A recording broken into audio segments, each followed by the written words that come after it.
It seems there is some whispers in the dark.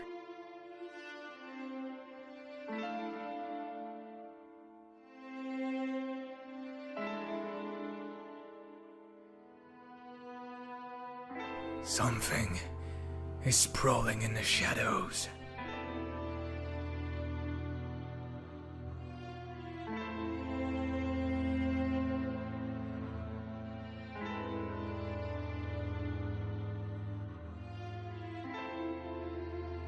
You? What are you?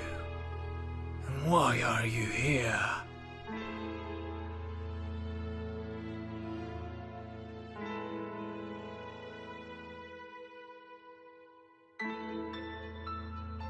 You must find your way through the darkness. Find the truth. You must. Don't let our people be forgotten forever.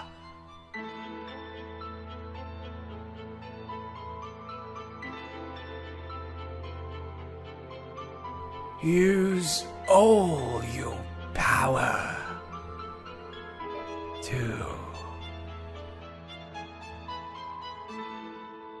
arise from shadows.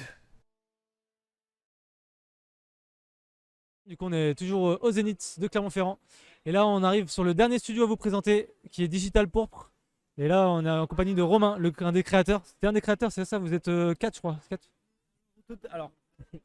Alors bonjour, donc Romain Giovannini. Donc en fait, au total, on est 6 associés.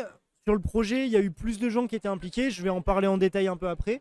Mais voilà, en tout cas, donc on est une équipe de créateurs. Et là, on va vous présenter notre jeu qui vient juste de sortir. Voilà.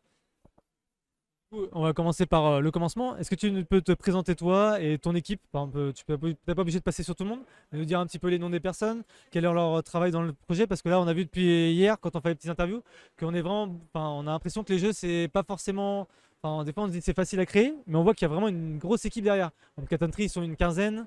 Tales Up, ils sont faciles 7-8 dessus aussi. Donc c'est aussi nous montrer que on n'est pas tout seul pour faire un jeu, c'est vraiment une équipe.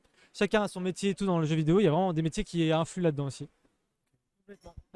Ouais, donc pour vous en parler un peu plus en détail, en gros, donc moi je suis le concepteur principal et en fait à l'initiative du projet. Donc j'ai décidé de lancer ce projet-là fin 2021. En gros, moi je suis de formation ingénieur informatique. J'ai fait du développement. J'ai choisi ensuite de me lancer sur ce projet. Alors j'ai toujours voulu en fait lancer mon studio de jeux vidéo. Je cherchais un point de départ depuis longtemps et je pensais l'avoir trouvé avec celui-là. C'est pour ça que fin 2021 je me suis lancé. J'ai rassemblé une équipe essentiellement composée de gens proches autour de moi qui avaient les compétences dont j'avais besoin pour compléter mon profil. C'est pour ça que donc là par exemple une personne qui est là aujourd'hui avec moi, c'est Nicolas, qui est compositeur musical et sound designer sur le projet. Mais il y a aussi donc un co-développeur, un narrative designer, une personne qui s'occupe du marketing. Au total, en fait, on est 6 associés. On a recruté 2 CDI en fait en mars 2022 quand on a vraiment officiellement créé la structure, qui travaillait cette fois du côté artistique du projet, donc vraiment sur tout ce qui était création d'environnement, modélisation des créatures, animation, etc. On en a profité aussi pour accueillir des stagiaires au sein du studio, donc sur des stages plus ou moins longs. Donc on a accueilli un stagiaire de 6 mois, plusieurs de 3 à 4 mois et d'autres un peu plus courts, qui ont tous travaillé sur différents pans du projet, mais essentiellement côté artistique. Et du coup, donc on a au total mis 2 ans de développement sur le projet. C'est forcément, ça a été, on va dire, une sacrée aventure. On va pas se le cacher. Toutes les personnes ont été quand même très motivées et impliquées sur le projet. C'était pas forcément simple parce qu'en fait on était en télétravail, nous. On n'a pas de locaux, donc on a vraiment travaillé 100% en distance. Et comme par exemple pour certains stagiaires ou un des CDI qui était pour qui c'était le premier taf, c'est pas forcément facile en fait de travailler à distance, de réussir à communiquer, de bien comprendre en fait quels sont les livrables attendus, etc. Voilà. Donc voilà un petit peu pour la présentation du studio. C'est vrai que quand on regarde, il y a eu avec le Covid, il y a eu tout ce télétravail qui est arrivé. vrai que c'est compliqué des fois de se mettre en, comment dire, de se mettre dans les conditions de travail quand on travaille de chez soi. Il faut se réveiller, on ne va pas forcément dans un bureau, on travaille donc il y a plein des fois des choses qui peuvent nous sortir du travail. Quand on est chez soi, il y a les PC, il y a les... Qu'est-ce que c'est ça? Pourquoi on n'a pas de retour? Grizzly, qu'est-ce que c'est ça? Grizzly, on a perdu le retour. Bon, normalement, ça doit être bon. Ah, nickel. Bah, du coup, ouais, le télétravail, ouais, je comprends ce que tu dis quand tu dis il y a des fois, ils ont du mal à forcément se focus vraiment dedans parce que quand tu es chez toi, tu as des distractions qui arrivent à côté. Surtout si t'es pas tout seul, des fois, tu as des animaux, des enfants, etc. Et ouais, ça, c'est un problème qu'on voit avec le télétravail. Du coup, est-ce que tu peux nous parler maintenant du studio? Donc, c'est Digital Pulp. Donc, pourquoi ce nom? Qu'est-ce qui vous a inspiré le nom du Digital Pulp? Quand est-ce que ça a été créé et tout ça, quoi? Ok, ok. Donc bah, pour la création officielle de la structure, donc c'était le 7 mars 2022. Bah, le besoin très clair, c'était qu'on avait besoin d'artistes pour travailler sur le projet, donc de CDI. Et donc bah, forcément, ça allait soit de créer la structure pour pouvoir les embaucher. Le nom Digital Pourpre, ça vient de la Digital Pourpre, la plante, qui peut être utilisée à la fois comme un poison et un remède. Finalement, un petit peu comme le jeu vidéo. D'où le nom, parce que bah, ça peut quelquefois devenir une addiction et entraîner bah, des problèmes assez graves, mais quelquefois ça peut littéralement bah, sauver des gens, quoi, être une échappatoire, trouver sa voie quelquefois aussi, donc voilà. Voilà pour le nom. Après, pour la philosophie du studio, on va dire, et l'idée qu'on s'en fait, comme c'est surtout initialement un groupe quand même d'amis et de passionnés, bah voilà, l'idée en fait c'est d'essayer de faire des projets qui nous plaisent, qui évidemment vont, on l'espère, plaire au public. On essaye de trouver des mécaniques, des choses, des façons de jouer qui vont être intéressantes pour les joueurs, mais on le fait aussi et surtout pour nous parce que c'est notre passion, parce qu'on veut en faire notre métier et parce qu'on veut en vivre. Voilà. Merci Romain. Et du coup, bah ouais, c'est intéressant de voir tous ces studios, enfin, surtout les noms, comment ils sont construits. Enfin, comment il y a toujours une histoire derrière les noms. Chaque studio ici a une petite histoire. Et super, bah merci de nous avoir partagé ça. Du coup, maintenant, on va parler de ton jeu. Donc là, vous n'avez qu'un seul jeu pour l'instant, c'est ça? Ça, c'est un seul jeu. Et là, c'est le seul jeu sur notre stand. C'est bien, on a un peu de, enfin, c'est vraiment de la disparité parce que chaque jeu a un peu ses spécificités. Et toi, c'est un jeu en réalité virtuelle, avec un casque de réalité virtuelle. Donc du coup, je vais laisser Romain en parler. Et juste après, on aura un petit gameplay. Donc on pourra pas forcément jouer parce que là, on n'a pas accès forcément au matos pour ça. Mais on aura un petit gameplay quand même pour vous le montrer. Et pendant ce gameplay, bah, Romain du coup parlera aussi, expliquera. Enfin, on sera plus à l'intérieur du jeu, quoi. Donc ouais, je te laisse parler du jeu. Donc c'est Arise from Shadow, c'est ça? Je te laisse du coup, c'est à toi. Ok, donc Arise from Shadows, donc comme ça a été dit, ouais, c'est notre premier projet. Donc quasiment jour pour jour, on a mis 2 ans à développer le projet, puisque en fait j'ai démarré précisément à travailler dessus le 1er novembre 2021 et le projet est officiellement sorti sur Steam le 3 novembre 2023. Donc voilà, à 2 jours près, ça faisait 2 ans. Donc au début j'ai commencé à développer dessus solo et donc l'équipe m'a rejoint, comme je disais. Le jeu en lui-même, donc c'est un jeu d'aventure exploration en réalité virtuelle, comme je l'ai dit. Donc le but pour nous c'était de mettre en avant l'immersion du jeu, une expérience en fait immersive et assez onirique avec un peu de mysticisme en fait et un monde empreint de mystère, puisqu'en fait le but du jeu c'est on incarne un spectre qui est perdu dans un réseau de cavernes et de grottes, qui ne sait pas pourquoi il est là, il est amnésique. Donc tout le but du jeu, ça va être de découvrir comment est-ce qu'on a atterri ici, qu'est-ce qui s'est passé, pourquoi on est sous cette forme de spectre.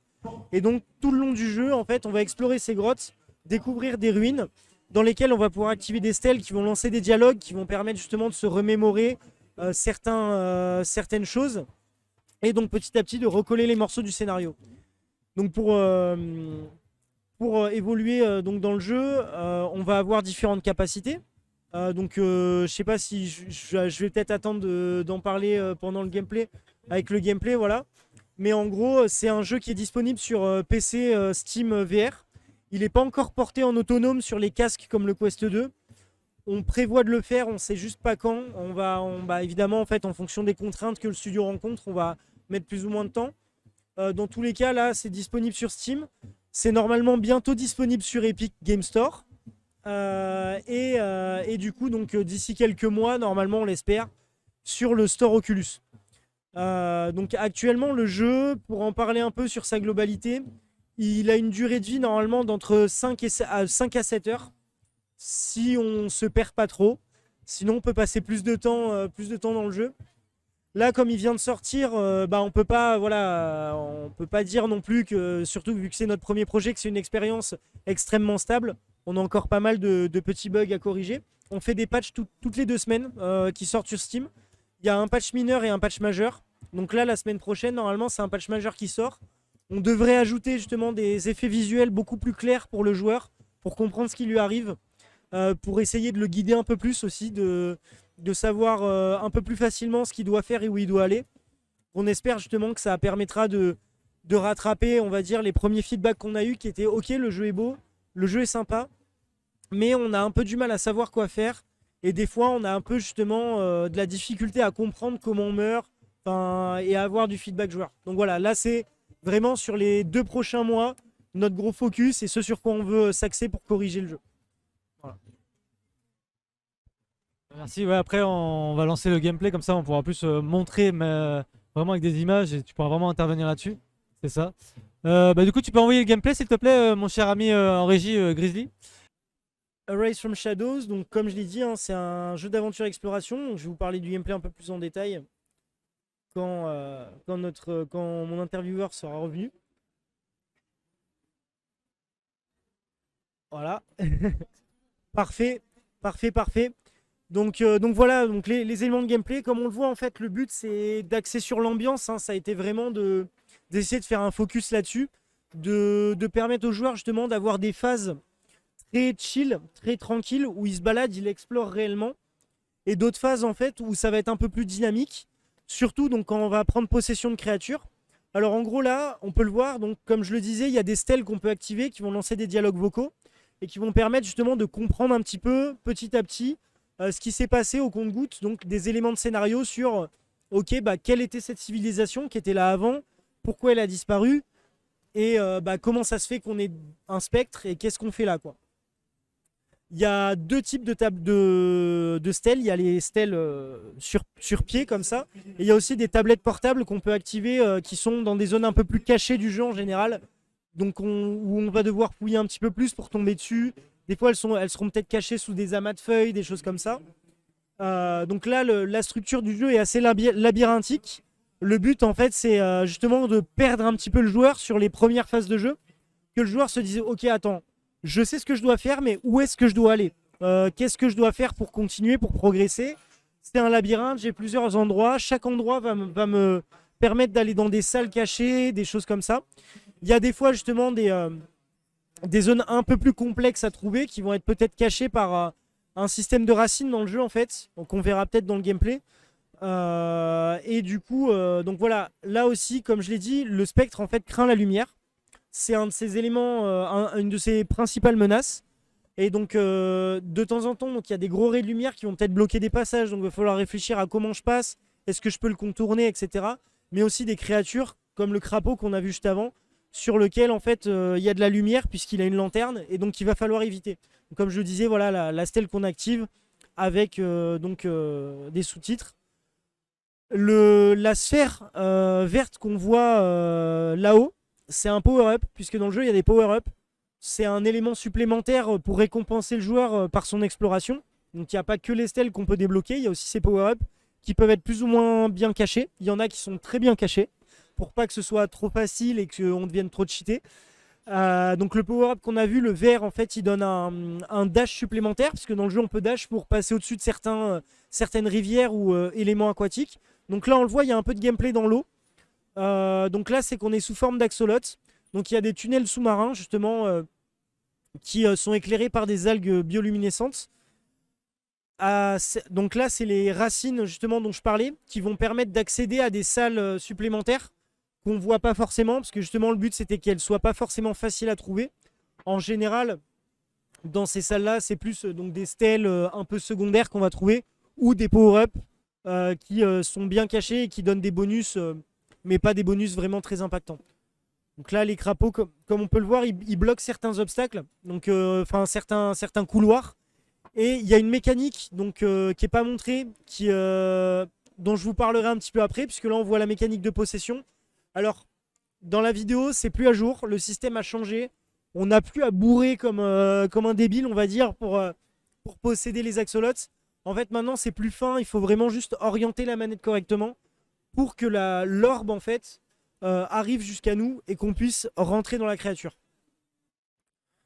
Donc je parlais de quoi juste avant? Je parlais donc des power-up, du système de possession. Comment? Oui, donc les stèles qu'on peut activer. Donc là voilà, ça c'est des éléments de décor de la première zone du jeu. Il y a certains éléments où on a essayé de mettre l'accent pour les rendre assez jolis à contempler. Donc là c'est sous l'eau. Comme je le disais, quand on est sous forme d'axolote, des fois il y a des plus grosses bêtes qui vont essayer de nous manger. Donc on l'a pas beaucoup vu, on la verra peut-être un peu plus après. Voilà. Mais en fait, cette créature assez grosse peut nous pourchasser et nous manger. Donc le but c'est de se cacher dans les buissons d'algues qu'on a vus au fond du lac pour essayer d'éviter la créature et de se faufiler dans des tunnels un peu plus loin, quoi. Donc là, bah voilà, une stèle portable dont je parlais, par exemple, qui est posée au sol, un peu plus cachée que les autres. Et donc on peut activer pour lancer des dialogues. Voilà. Qui vont encore une fois voilà, donner des petits éléments. Alors au début, justement, dans les premières zones, ce sera des éléments de lore assez nébuleux. Le but c'est juste de ne pas donner tous les éléments tout de suite aux joueurs pour qu'ils comprennent direct ce qui s'est passé. Donc ça va être des éléments un petit peu de cette civilisation, de voir comment ils vivaient, quel était leur mode de vie, etc. Et petit à petit, de distiller aux joueurs qu'est-ce qui s'est passé, en fait, quel a été le danger qu'ils ont rencontré, pourquoi ils ont disparu, etc. quoi. On a rapidement vu des sortes de lucioles qui étaient au plafond. Et donc c'est une des mécaniques dont je parlais rapidement.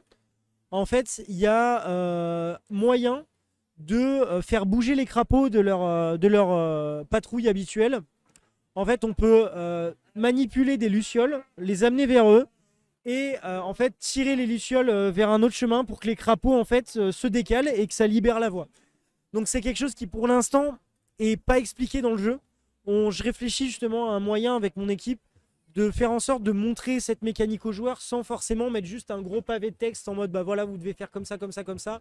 Mais plus de distiller des éléments visuels insérés dans le gameplay, idéalement, qui montrent aux joueurs, bah voilà, voilà ce que vous devez faire pour débloquer ces chemins-là, quoi. Donc, il y a des zones, des fois, qui seront très ouvertes, comme on le voit sur celle-là. C'était aussi pour trancher avec l'effet couloir du jeu, puisque les premières zones sont très, très couloir, très, voilà, petite salle. Je passe d'une petite salle, je passe un couloir, je vais à une autre salle. Non, là, il y a quelques zones qui sont très très vastes, dans lesquelles en fait on peut explorer justement des ruines complètes. La zone qu'on a vue justement, c'était une ancienne cité troglodyte.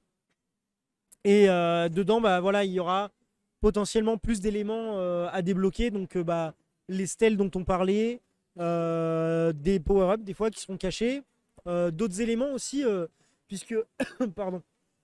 Il y a des fresques aussi qui sont disposées en fait dans le jeu, sur des murs ou des choses comme ça, qui montrent de temps en temps des éléments de lore aussi. Donc ici, là, on a vu que le joueur a dépossédé l'axolote qu'il avait, a utilisé le dash pour passer entre les crapauds, et donc progresser dans le jeu. Tu parles de dash, est-ce que tu peux expliquer peut-être pour ceux qui connaissent pas forcément le terme dasher? Parce que c'est vrai que c'est un terme bien gaming un peu quand même. Donc si tu peux expliquer le terme de dash s'il te plaît pour les gens qui nous regardent. Pas de problème bien sûr. En gros, dash on peut voir ça un peu comme une téléportation, mais c'est plus une sorte de gros pas en avant sur quelques mètres, quasi instantané, qui va nous permettre souvent en fait dans les jeux de faire des esquives. En fait c'est souvent utilisé pour ça. Et donc là, dans Rise from Shadows, le dash il a deux fonctions principales. Soit de passer rapidement certains obstacles, comme les crapauds, où en fait on va pouvoir justement peut-être dasher 2-3 fois sur les côtés pour éviter leur zone de lumière, ou de passer en fait des rivières quand on est sous forme de spectre. Des fois il y aura des cours d'eau qui vont nous bloquer le chemin. Et justement on va utiliser cette capacité, ce dash, pour passer au-dessus et donc c'est en quelque sorte une phase de plateforme, de plateforme qui permet d'avancer, de progresser dans le jeu.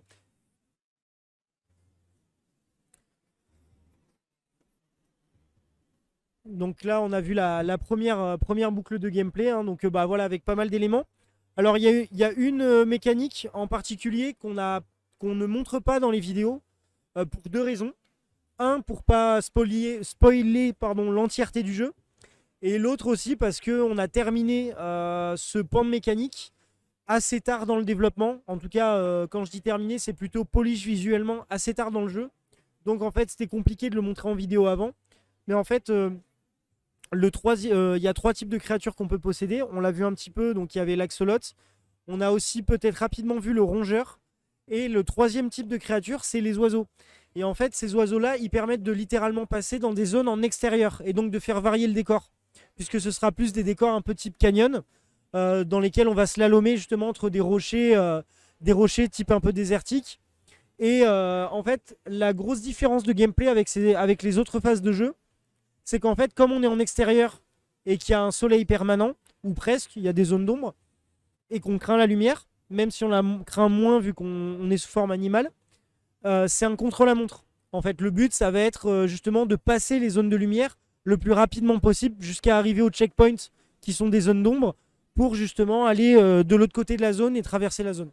Ce qui permet voilà, de varier le gameplay et aussi et surtout de varier les décors parce que bah, si on passe tout notre temps voilà, dans des cavernes, au bout d'un moment, même s'il y a la partie aquatique, ça peut être un peu pénible, quoi. Voilà. Merci. Ouais, tu parlais que les specs, quand tu es en format spec, tu as peur du soleil.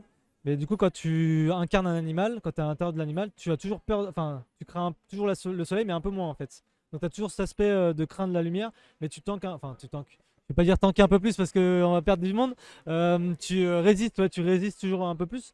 Et tu as certains monstres qui résistent plus que certains, ou tu as cet aspect-là aussi ou pas dans le jeu? Alors, ouais. Alors en fait, ouais, ce qui se passe, c'est que actuellement dans le jeu, je trouve, enfin, on trouve en tout cas au niveau de l'équipe, et je pense que les joueurs seront d'accord pour le dire, c'est pas assez clair pour les joueurs parce que c'est pas indiqué. Enfin, à part la barre de vie qu'il y a dans le jeu, qui est une sorte de fading screen qui descend comme ça. Et donc on le voit descendre plus lentement selon la créature. Mais en fait, donc il y a 3 types de créatures. Quand on est sous forme de spectre, c'est là où on craint le plus la lumière. Les rongeurs sont les créatures qui craignent le plus la lumière. Ensuite, il y a les axolotes et les oiseaux sont les plus résistants. C'est pour ça qu'on peut aller à l'extérieur. Mais on essaiera de faire en sorte de mettre un indice visuel clair sur le HUD pour que le joueur ait une idée précise du temps qu'il peut passer sous la lumière, etc. quoi. Voilà. Pardon, ouais, c'est un peu rudimentaire, on a encore un câble qui est accroché. Du coup, bah moi j'ai posé un peu toutes mes questions, je pense. Le jeu, je l'ai testé tout à l'heure pour la première fois parce que c'est vrai qu'on s'était rencontrés il y a 2 ans lors de la première CGC que nous on a fait, on a rencontré Digital Port et c'était encore en plein développement. On avait vu des vidéos un peu des animaux qui faisaient, etc., des structures et tout. Et là, c'est cool de voir qu'il sort et tout, de voir l'évolution du projet, c'est vraiment cool. Après, je pense que si j'avais une question un peu qui sort un peu de tout, c'est est-ce que vous avez d'autres projets en vue ou est-ce que vous avez des objectifs après que vous voyez pour plus tard ou des rêves peut-être au niveau avec le studio quoi? Alors, ouais, on a beaucoup d'objectifs. Enfin, en tout cas, initialement, on avait forcément un objectif de vente prévu pour Horizon Shadows. On avait plusieurs cas de figure possibles. Donc là, on est dans le cas de figure en fait où on va devoir partir très probablement. En tout cas, c'est sûr qu'on va partir dessus là sur du jeu mobile pendant un certain temps, une période plus ou moins courte, hein, on verra comment ça évolue, pour déjà essayer de produire de nouveaux projets qui nous permettent de nous crédibiliser plus rapidement. Et aussi, on l'espère, des projets qui pourront être rentables. Parce que forcément, la VR, c'est un domaine de niche. Même si c'est un marché qui est en croissance, c'est encore un peu compliqué en fait de trouver son public dessus. Surtout quand on est un petit studio et qu'on a un budget de com assez limité. Donc voilà, là l'objectif c'est à partir de janvier, on va développer plusieurs projets mobiles sur lesquels on va communiquer. On va évidemment faire des patchs correctifs pour Rise from Shadows. Le but c'est que, comme je l'ai dit un peu tout à l'heure, on a un patch toutes les 2 semaines, un mineur puis un majeur. Et donc normalement on va faire cette phase de maintenance au minimum jusqu'à fin janvier. À partir de là, justement, on verra si le jeu a encore besoin de correctifs ou pas. S'il a besoin, évidemment, on va passer plus de temps dessus. Sinon, bah voilà, on ira se focus justement sur ces projets mobiles. Et on l'espère normalement d'ici l'été prochain ou la fin de l'été prochain, repartir sur un projet en réalité virtuelle qui sera peut-être mieux pensé au niveau de son développement, de aussi du recrutement des équipes, de la façon dont on s'organise et dont on développe le projet. Donc voilà, je pense que ce sera que du mieux. Donc ça nous permettra de produire un meilleur jeu, quoi. Voilà. Ah si, ouais, j'ai une question qui m'est venue, mais quand tu parlais, le jeu, il est pour la réalité virtuelle. Vous allez le penser, vous allez le sortir peut-être en version peut-être pas réalité virtuelle. Tu sais, ce jeu avec la manette ou peut-être clé et souris. Alors ça, en fait, ça dépendait. On a pensé à l'idée, évidemment, hein, on y a beaucoup réfléchi. En fait, ça dépendait justement du succès du jeu. Finalement, s'il fait un énorme boom, qu'on a de la chance et que voilà, ça se vend beaucoup, ouais, on prévoit de l'adapter hors de la réalité virtuelle parce qu'en fait, il y a vraiment moyen d'exploiter les mécaniques de jeu pour faire un bon jeu d'aventure. Je pense qu'il faudrait réadapter beaucoup de choses, notamment le faire passer en TPS à la donc third person shooter, donc à la troisième personne, histoire justement de profiter des animations, des créatures, de leur design, etc. d'une meilleure manière. Donc revoir pas mal le level design, ce genre de choses. Donc il y aurait pas mal de temps de développement. Mais c'est vrai que c'est quelque chose qu'on a envisagé et que j'espère possible pour plus tard en tout cas. Voilà. Super, bah merci. Et ben moi je pense que j'ai toutes les questions. On n'a pas eu trop de questions sur le chat. J'espère que ça vous a plu. Est-ce que tu as un petit mot pour la fin pour je sais pas, le salon, pour l'avenir, pour je sais pas, une petite idée, un petit truc, un petit mot pour la fin pour clôturer? Ouais, bah alors déjà, merci beaucoup au Salon Origine Auvergne, parce que pour le coup, je trouve l'initiative hyper cool. Le fait de vouloir rassembler tous les créateurs, les entrepreneurs en fait de la région. Merci du coup de nous avoir permis d'être présents sur ce salon. Merci beaucoup à Volcan Gaming pour justement l'organisation, le fait d'avoir voilà, cet espace dédié aux jeux vidéo. Le matériel qui a été prêté, justement tout ce qui a été permis grâce à vous. Et aussi et surtout, acheter notre jeu. Voilà, c'est l'enjeu pour nous en tout cas. Donc ne serait-ce que pour nous soutenir, mais sinon, s'il vous plaît, achetez-le quoi, parce que ça nous aidera beaucoup. Voilà. N'hésitez pas à donner de la force sur les réseaux. T'as quoi comme réseau Alors, ouais, en ce qui concerne nos réseaux sociaux, on est un peu partout. On a une chaîne YouTube, Twitter, Instagram, Facebook. On est aussi donc sur Discord. On a un serveur Discord dédié au jeu. N'hésitez pas à aller dessus, surtout si vous êtes des joueurs, parce qu'on a énormément besoin de feedback. On a énormément besoin de retours justement sur ce qui plaît moins, sur est-ce qu'on a des mécaniques à corriger, est-ce que justement il y a des choses qu'on doit améliorer. Et vraiment ça, on a besoin de l'avis des joueurs parce qu'en fait nous en tant que développeurs, quand ça fait 2 ans qu'on a la tête dans le guidon, qu'on avance et qu'on teste notre jeu tous les jours, en fait des choses qui nous paraissent évidentes pour nous sont totalement obscures pour des joueurs qui débarquent. Et du coup, on s'en est rendu compte très vite, il y a des choses qui pour nous paraissaient vraiment intuitives et en fait qui le sont pas du tout. Il faut les expliquer, etc. Et ça on peut le savoir que si les joueurs nous le disent. Donc vraiment ça, testez le jeu, faites-nous des retours, allez sur le Discord, postez justement vos feedbacks et on essaiera de corriger tout ça le plus rapidement possible, tout ce qui est à corriger et de faire en sorte justement que le jeu soit le plus fluide et intuitif possible pour les joueurs, quoi. Voilà. Et c'est ce que j'ai demandé. Il est disponible que sur Steam ou... Enfin, tu m'as dit, il n'y a pas encore Epic Games. Il y aura Epic Games bientôt. Il est disponible que sur Steam et il n'est pas encore disponible sur... Enfin, il sera pas disponible sur PlayStation par exemple ou des trucs comme ça. Ça, en fait, il y a un gros enjeu là-dessus. Alors actuellement, oui, il est disponible uniquement sur Steam VR. Il est prévu pour être déployé sur Epic Games Store d'ici peu. Je peux pas donner de date précise parce qu'on ne sait jamais, mais ça arrive dans les 3 prochains mois. Voilà. On espère pouvoir le déployer sur l'Oculus Store parce que clairement c'est quand même un gros marché. Enfin, ce serait dommage de s'en priver. Et je pense qu'il y a beaucoup de joueurs à qui ça profiterait de pouvoir jouer en autonome sur le casque VR parce que tout le monde n'a pas forcément un PC gaming. et l'équipement justement pour y relier le casque. Donc l'objectif, voilà, c'est vrai que c'est un gros enjeu pour nous. Je pense que les joueurs, ça les intéressera beaucoup de l'avoir en autonome sur le casque. Et du coup, oui, pour le PSVR, on a eu une prise de contact d'un éditeur. Ça n'a pas, pour l'instant, pas donné de suite. Mais justement, cet éditeur proposait de porter le jeu sur le PSVR 2. Donc, oui, on aimerait bien, on aimerait vraiment beaucoup, mais c'est un budget. Donc, c'est vrai que si un éditeur peut apporter son soutien là-dessus, ce serait énorme et ça nous permettrait, voilà, ça nous permettrait justement de déployer le jeu sur plus de plateformes et de pouvoir faire en sorte qu'il soit accessible à plus de joueurs, quoi. Voilà. Bien, merci. Romain, t'as peut-être vu que tu nous as rejoint, donc nous avons Romain de la régie, voilà, qui est à côté de nous, voilà, qui s'occupe du stream. Si t'as des questions, parce que j'ai vu pour les plateformes, ouais, t'as pas d'autres, parce que moi j'ai posé toutes mes questions. Si t'as, non, ça me va. Le jeu est sous quel nom? Digital Pump du coup? T'as pas suivi ouais, de derrière la régie, c'est compliqué. Non, c'est Arrows from Shadow, le jeu. C'est ça, je l'ai bien dit, ouais. Et après, c'est Digital Pump, c'est le nom du studio, et t'as le jeu. Donc après, ouais, vous pouvez le trouver sur Steam du coup. Disponible depuis le 28 octobre, si je dis pas de bêtises. Ou c'était ça la date, non? Sur le trailer, c'était annoncé 28 octobre.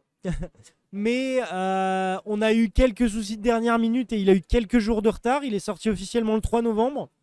Mais comme on avait un peu prévu le coup, on l'avait sorti en accès anticipé en fait le 24 octobre. Donc voilà, en tout cas, il est sorti dans ces alentours-là. Mais oui, officiellement le 3 novembre. Donc on le rappelle sur Steam pour donner de la force. Surtout, ce qui est bien aussi, c'est si vous êtes Clermontois, que vous jouez un petit peu aux jeux vidéo, même si c'est pas forcément votre tasse de thé, mais que vous avez un casque VR, n'hésitez pas à le prendre pour donner de la force au secteur clermontois. C'est que des studios clermontois qui sont là. Et n'hésitez pas, ouais, surtout comme il dit, le retour des joueurs est important. Pour les jeux, c'est ce qui. Parce que, comme il dit, quand tu as la tête dans le guidon sur ton jeu, des fois tu dis, ouais, ça c'est super, c'est super. Et en fait, tous les joueurs ils disent, mais ça on comprend pas forcément. Donc, le retour client, c'est vraiment important. C'est vrai qu'on a parlé un petit peu avec les autres studios. Donc, ça, n'hésitez pas à le faire. Surtout, on a surtout des retours, des fois, quand c'est des mauvais points, etc.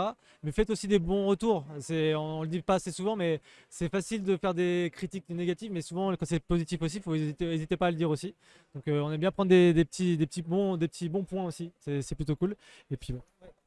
Voilà, si je peux ajouter, oui, c'est vrai que les bons retours sont hyper importants, enfin au moins aussi importants que les mauvais retours, parce qu'en fait, ça nous donne des indications sur ce sur quoi on doit s'axer pour le développement du jeu, ce sur quoi on doit justement pousser les améliorations, pousser le jeu, le design du jeu, et du coup, c'est aussi des points sur lesquels on se dit, ok, en fait, il faut que nous, on continue à pousser là-dedans. Ça nous permet de nous améliorer, nous en tant que studio, en tant qu'équipe. Et donc ça nous permet de délivrer des meilleurs jeux par la suite aussi, quoi. Voilà. Donc après de toute façon là on fera un petit best-of des vidéos de tous les studios qu'on a fait. On vous mettra les liens, après si on partage sur YouTube on vous mettra les liens en dessous de la description. Donc les liens peut-être Discord, etc. Je vous demanderai peut-être de me filer les liens, comme ça je vous refilerai tout ça. Après on pourra partager cette vidéo si tu veux qu'on ait un petit interview en plus sur internet. Tu pourras présenter ça aussi aux gens qui posent des questions sur ton jeu. Et puis moi je te souhaite bonne chance, bon courage et puis j'espère que ça va se vendre et que ça va marcher quoi. On est là pour vous soutenir et puis moi un casque VR j'en ai un mais je joue plus trop à la VR, mais sinon j'aurais pris le jeu avec plaisir. Mais je pense qu'il y en a certains qui vont le prendre ici parce qu'on a des joueurs un peu VR chez nous. Nous c'est ce qu'on apporte avec Volcan, on essaie d'avoir des joueurs pour les jeux, pour tester les jeux et pour donner des retours. Puis on essaie de faire aussi des petites animations comme celle-ci pour mettre les studios Clermontois en avant. Et puis de toute façon on vous retrouve. Vous serez là à la Clermont Geek Convention cette année ou pas? Alors déjà merci beaucoup. Et donc du coup la Clermont Geek ça va être compliqué justement parce qu'en fait on n'a pas encore de visibilité sur le budget qu'on va avoir pour 2024. Et c'est là tout l'enjeu justement pour nous. Et c'est aussi ça dépend du succès de Rise from Shadow aussi, de l'argent qu'on va pouvoir faire rentrer avec. Donc en fonction de ça en fait on saura si on peut être présent sur le salon. On aimerait bien, mais c'est un budget. Donc voilà, on verra. En tout cas on espère être là. De toute façon, nous on y sera. Et puis si vous êtes là, on sera un plaisir de vous accueillir et de faire un petit truc avec vous comme il y a 2 ans. Parce que cette année, on a fait Clermont Geek Convention, on a fait pareil un petit pôle studio Clermontois. Et là, je pense que l'année prochaine, on va continuer à faire ça parce qu'on aime bien, nous on aime bien grandir ensemble tous les studios, tous les acteurs clermontois ensemble. Et c'est vrai que la Clermont Geek Convention, c'est Clermontois à la base. Puis on aime bien mettre tous les studios en avant. Donc voilà, bah merci en tout cas à toi, Romain. Et puis on te fait plein de courage à toute l'équipe. Et puis bonne chance pour le. Tu veux peut-être donner un petit mot sur le jeu mobile ou pas du tout parce que tu parlais de partir sur le jeu mobile. On n'a pas eu beaucoup d'infos. Si tu veux donner peut-être des petites infos sur ce jeu mobile, s'il est bientôt fini, s'il est encore en bêta. Enfin voilà, tu te laisses un petit mot pour ça. Alors voilà, donc c'est vrai que je peux déjà donner quelques infos. Disons que là en fait on a défini complètement le design du jeu, exactement ce qu'on veut faire et comment on veut le faire. Le développement du jeu est vraiment au balbutiement mais devrait aller assez vite. Ça reste un concept relativement accessible. Je peux pas encore donner trop de détails. Je peux juste dire en gros que ça reposera sur des mécanismes de clic assez frénétiques. Le but c'est que le jeu soit assez dynamique. Donc vraiment justement que ça pète un peu de partout. donc voilà. Pour sa date de sortie, il n'y en a pas encore. Ce que je peux dire par contre, c'est que ce sera sur le premier quart de l'année 2024. Il sortira entre janvier et mars 2024 à coup sûr. Voilà. De toute façon, pour suivre ce projet-là, c'est sur le studio, sur les pages du studio, vous relayerez là-dessus. Ok, pas de souci. Donc de toute façon, pareil, on mettra les liens. Digital Pourpre, n'hésitez pas. Et puis merci en tout cas, Romain. Et puis on va rester de toute façon avec Origine. Peut-être que tu repasseras avec nous. Là maintenant, on a fini les interviews avec les studios.